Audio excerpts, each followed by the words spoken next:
story appears ordinary till you see the God side of it. And what you're looking for is the story behind the news. We bring it to you from Lagos, the commercial capital of Nigeria. Giving you all sides and political stories round the clock. Every detail from the start line to the final whistle.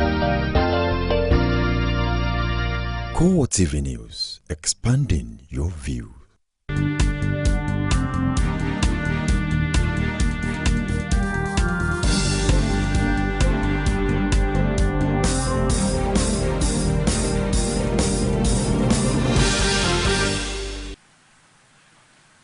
Hello and welcome to CoreTV Primetime News. I am Frank Omalape. In a major story, Minister of Petroleum Resources Desiani Alison Madueke says the National Assembly lacks the power to investigate her on the allegation of spending 10 billion naira to charter a jet. Also in this program, Presidency denies reports that President Goodluck Jonathan was booed in Pretoria, South Africa during inauguration of President Jacob Zuma for his second term in office. Battle for Ekiti Government House hats up as APC and Labour Party trade blame over clash in Ikere. And outside Nigeria, public anger grows against co-plotters in Thailand as defiant protesters want the military out.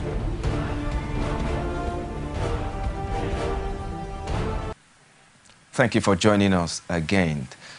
Minister of Petroleum Resources Desiani Alison Madueke says the National Assembly cannot investigate her on the allegation of spending of 10 billion naira to charter a jet without first obtaining the consent of President Goodluck Jonathan. She argues that both the Senate and the House of Representatives or their committees lack the power to even summon her to appear before them for the purpose of the probe without Jonathan's consent. The Minister and the Nigerian National Petroleum Corporation made these submissions in affidavits they filed in support of a fresh suit before a federal high court in Abuja to stop the probe. CoreTV News learned that the Minister and the NNPC were the applicants in the suit, so the Senate and the House of Representatives are the first and second respondent respectively. However, no date has been fixed for the hearing of the fresh suit and the presidency. 4 days after the twin blast at the Terminus Market in Jos, another bomb blast occurred close to a football viewing center on Bauchi Road, killing 3 people and wounding 3 others. Plateau State Commissioner of Police Chris Olakpe confirmed the incidents. The attack was carried out by a lone suicide bomber who was heading towards a television viewing center where people were watching the UEFA Champions League final. An eyewitness, Ali Maikeke, says the suicide bomber died in the incidents. They were targeting the viewing center. When they came, residents in the area asked them not to park their car. Then they changed route, but found out that the road ended at a particular house. The landlord also asked them not to park their car there, since they are visitors. They were still arguing when the bomb exploded. It killed the suicide bomber, the landlord and a tenant. Not too many were injured, except those that died.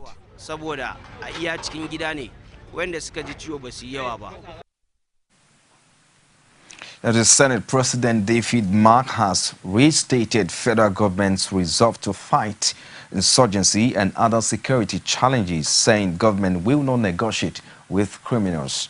According to Mark, the federal government has the resources to deal with insurgency, criminals and those blackmailing it. He added that the present government will not yield to blackmail. He says that the government cannot negotiate with criminals, saying that the present government will not exchange people for criminals, saying a criminal will be treated like a criminal mark. He promised that the government will, at no distant time, bring the issue of Boko Haram and insecurity in the northern part of the country to a long-term and logical conclusion. Away from that now, still on security, the rising spate of insecurity in the country has been a concern to many Nigerians. The Lagos State Governor's Aide on Youth and Students Affairs, Akim Animashaun, advised youth in Nigeria to be patriotic, says Nigeria will be peaceful again.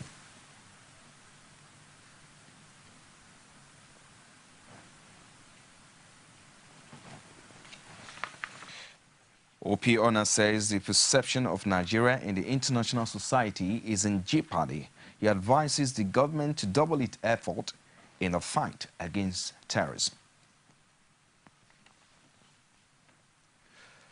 The new Nigeria People's Party has recommended the reactivation of CCTV surveillance cameras in the Federal Capital Territory, Abuja, and installation of secret cameras on the street, as well as on the road to detect vehicles carrying explosive devices.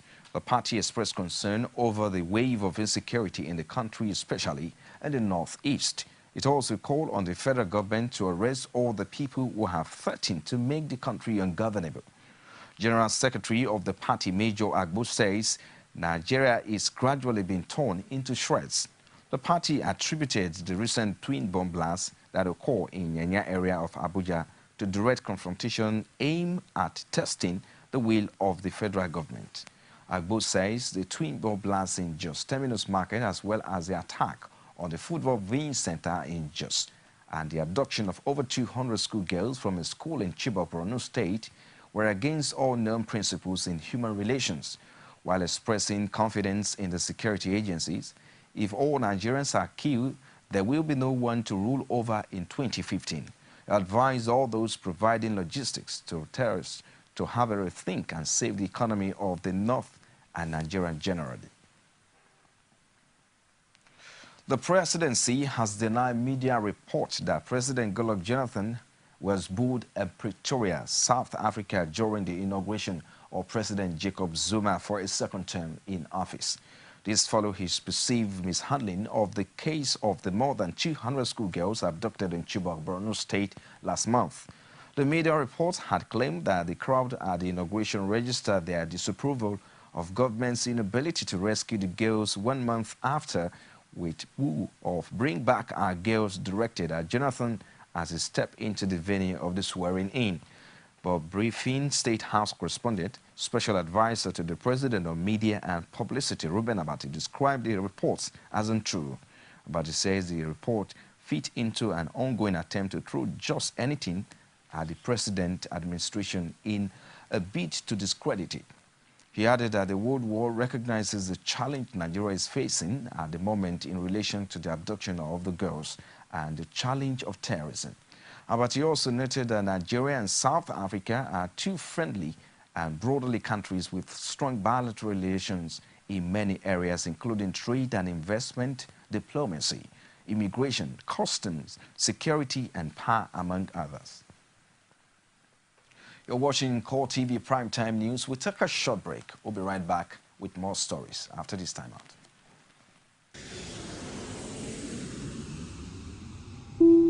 Ladies and gentlemen, welcome to Ghana. Please remain seated and ensure your seatbelts are fastened. You can now turn on your MTN mobile phone data to enjoy a browsing rate of 5 kobo per kilobyte with MTN One World. Thank you. Absolutely. Browse like home with MTN One World. Surfing the web from any MTN operating country costs the same like home. Enjoy affordable rates when you call and send text messages. Terms and conditions apply. MTN, everywhere you go. The global competitive map is changing with the rapid advancement of Africa. If you're not speaking to Africa this time, perhaps you're not speaking at all. Join the continent's leading public relations practitioners at the 26th edition of the All-African Public Relations Association Conference, APRA Mauritius 2014. Venue, Le Méridien Hotel, Point aux Piments, Mauritius. Date, 27th to 31st May 2014. Theme, Advancing Africa. For further details, visit www.afapr.org. Africa, it's time to find your voice. Supported by this One Wash Challenge will test Ariel to see if it removes stains in one wash. Let the challenge begin. First, chocolate and juice. We will wash shirts with Ariel. Look, Ariel has cleaned in just one wash. So which detergent removes stains in one wash? Ariel, P&G Everyday Quality Brand. Every day, every hour, every minute. News break in Nigeria. things happen so fast, it's most times difficult to track and comprehend them.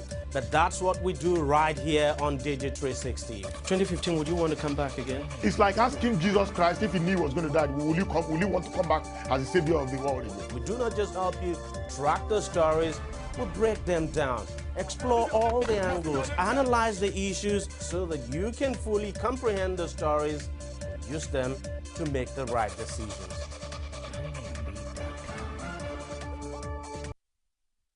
Nice to have you back on CoreTV Primetime News. For more information on our news and other programs, visit us on our Facebook, facebook.com/CoreTV News.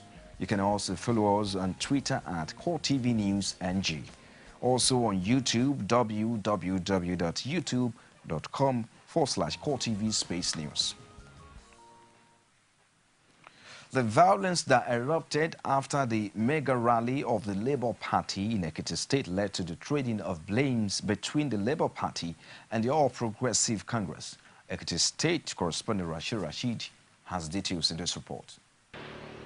Parties are throwing blames at each other over what led to the violence and vandalization of property in Ikere. We were told that one of ours, Otumba Femi, was attacked and that there was pandemonium in town. So we quickly broke that meeting. We went out. Even my chairman had to leave his vehicle in my house, the vehicle of the party, so that these people won't vandalize it. They were just rampaging. But to our own surprise, just about 5 minutes to the end of the rally, they came in with a load of trucks to attack us at the venue of the rally. Who are the members of the APC? Who are the members of the APC? Because we did not send anybody out. We were at a meeting in the senator's house. I, as the chairman, nothing was done about that. Nobody sent anybody out. You should know, why should they come to that party office to come and open the place, force the place open, and then they destroy all the items there? A group of thugs in a vehicle, branded vehicle. The vehicle is branded in APC colors. They just come in a commando style, storm the places, and they begin to harass the people. Like, we're able to manage the situation and repel the thugs. We're able to repel them, manage the situation, and soon afterward, the situation was brought under control. Apart from billboards and properties destroyed, various degree of injuries were sustained by some people. One person sustained gunshot wounds. There are, however, different accounts of what led to the shooting. Around 4 o'clock, I just received call that Labour Party MOB boys have vandalized my office and my house. On getting there, I will just see a bus coming with people and started shooting gun. As I see that I was shot. The policemen were trying to fight back, but they resisted the police. Maybe the police made some 2 or 3 shots that hit some of their men. Sincerely, we had shots, some sound of gunshots, and that made the police to promptly, respond. The two political parties have accused each other of the violence. None of the parties, however, is ready to take blame, as they say the real battle will be on the 21st of June as the fight for the vote of the people of Ekiti. Like Ekiti for now, be an electoral market. On election day, people will not decide whose commodity, whose product they want to buy. Why is APC being so jittery? They will attack APC, Labour Party, they will attack PDP. Why? So if they attack you, my brother, you will fight back. You will definitely fight back. Well, we have 26 days from the election now. The tolerance we have had, we will continue to have. The only thing is that we know on the 21st, we will go to the field. That's the battlefront, not the battle of hooliganism, battle of balloting. So they will know. The violent clashes that have characterized many of the campaigns in Ekiti has raised concerns among residents and authorities. The peaceful conduct of the June 21st governorship election is now a priority. Rashid, CoreTV News. The Chief of Naval Staff, Usman Jibril, has called on Nigerians to stand united with the federal government to confront the current national security challenges. Jibril, who was represented by the Chief of Policy and Plans, Nigerian Navy Amin Akioda, made this call at the interdenominational church service to mark the Nigerian Navy's 50th anniversary and the 2014 Navy Week. The naval chief says occasions like the anniversary celebration call for sober reflection and prayers for the nation as it was facing serious security challenges at the moment. Security, according to Jibril, is key as the Navy strives towards the attainment of the transformation agenda of the present administration. He also explained that Nigerian Navy's transformation plan was anchored on the vision to put in place a Navy that is adequate, motivated, and capable of effectively combating the security challenges in Nigeria's maritime domain. The Chief of Naval Staff, however, said he was aware of the constraint faced by naval personnel in their operations as well as a myriad of welfare problems. The involvement of women in politics is said to be low all over the world, but the situation is worse in Africa. Some women say gender equality in politics will enhance active representation and national development. Taminomi Spedebote has more in this report. The number of women in politics have increased recently, but the number has been described by some as inadequate. Politicians say the participation of women will bring about speedy development. Being a woman in a career has its advantages and its disadvantages. First of all, I'd like to say that I love being a woman. I don't, in my profession, as the first female finance minister in Nigeria and first female foreign affairs minister, there were very few of us when I started in 2003 all around the world. However, I think that the best way to do your job is not to think about whether you're a woman or not, but to just be the best professional. The participation is not very encouraging, but we've realized that now, so we started building the capacity of the women, to even come into politics and fill the slots that we intend for them to have. Like, for instance, in APC, we've started the Young Women's Forum, whereby the women, the young girls between 18 and 35 who have no political space, we are now creating political space for them by mentoring them. We're not against the men, and we're not telling them to go off. But the thing is, we want to do it together. Like there's a song that we say side by side, side by side, side by side. So we're going to do it together. It's a matter of working together to ensure that there is peace and there is a dividend of democracy. We can say it is fair. We are coming up.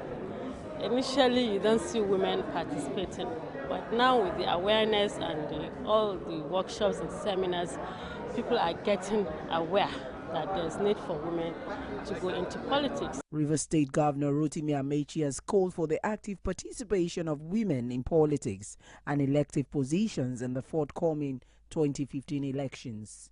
Amechi encouraged the Women Forum of the All Progressive Congress to vie for political positions. He promised to provide scholarship for women to study abroad. Women have competed efficiently with their male counterparts in the past. Some women who have been actively involved in politics encouraged other women to be courageous and take up leadership positions. Oh, I've been received very well. Like I always tell women, if you have something to offer, if you have the capacity, the men will respect you. We all went to the same universities as the men. The top 10 in any class in school are the women. So why can't we do the same in politics? Well, there are challenges because there are still men, even at this age and time, who believe that women should be in the kitchen. And that's in the olden days. Even the olden days, you find out that some men sit at home while the women go to the office or go to the farm. It's not really easy, but it depends on how you portray yourself, how you prove yourself. You know where you're coming from, you have a name to protect, and you are focused, you know why you are in it. Nobody will mess you up. So I don't see anything a big deal that the women cannot do that the men are doing. Nigerian women have contributed positively to national development, but like the proverbial Oliver Twist asking for more, the women hope to one day occupy the #1 seat in the country. Tam name is Speedy Bote, CoreTV News, Lagos. When CoreTV Primetime News returns after the break, we'll tell you how public anger at the Thai military school grew as 1,000 protesters stormed the street of Thai capital. We'll give you details after this timeout. Stay with us.